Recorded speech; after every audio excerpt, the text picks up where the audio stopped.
Purihin natin ang Panginoon ngayong araw na ito, sapagkat itong araw na ito ay araw ng paghahayag ng salita ng Diyos sa lahat ng tao. At sa ating mga Bible studies, sa ating mga nakikinig ngayon dito sa umagang ito, dito sa ating kalagitnaan ito, gusto kong dalhin sa inyo na si Jesucristo ang daan at katotohanan papunta sa langit.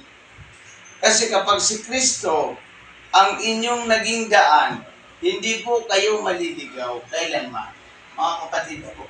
Sabi niya dito, sa John 14:6, Jesus answered, I am the way, the truth, and the life.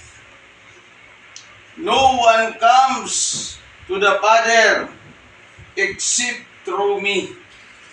Sabi niya dito, sinabi ni Jesus sagot ni Jesus o sinabi ng Panginoong Jesucristo, ako ang daan, ako ang katotohanan at ang buhay.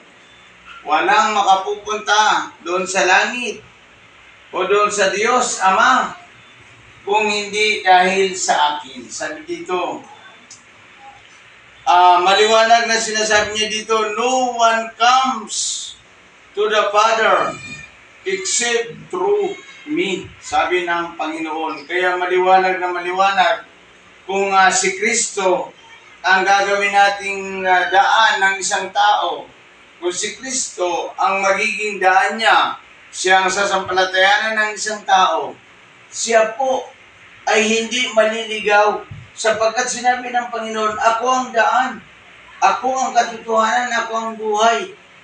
Ang Panginoong Jesucristo, siya ang nagbibigay ng buhay na walang hanggan sa mga taong gustong makapunta sa langit.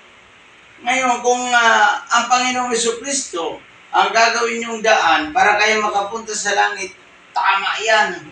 Tama yan, wala nang iba. Sabi niya dito, walang ibang daan papunta sa langit, kundi ako, I am the way, the truth, and the life.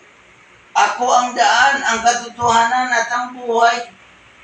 Kung dito sa Biblia po, wala po dito makikita kang daan papunta sa langit o sa kaligtasan, maliban sa ating Panginoong Jesucristo.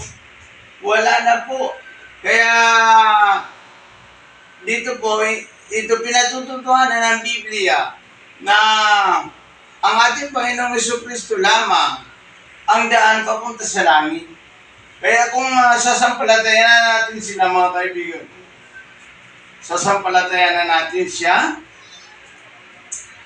tatanggapin at magsisisi sa kasalanan, tayong lahat po ay nakatitiyak na makakapasok tayo sa buhay na walang hanggan. Hindi pinangako ng Diyos. Sabi niya, Jesus answered, I am the way, the truth, and the life. No one comes to the Father except through me.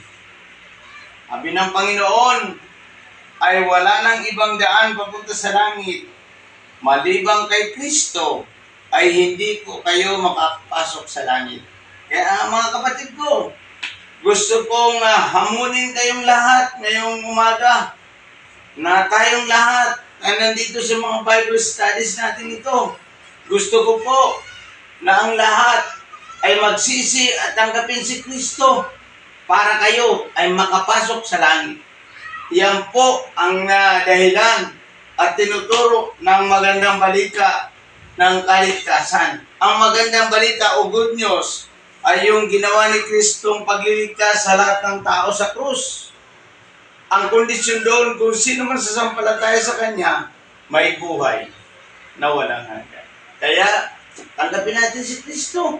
Papasukin natin sa ating mga puso para tayo ay maligtas. Salamat po. Purihin natin ang Panginoon ngayong umagang ito.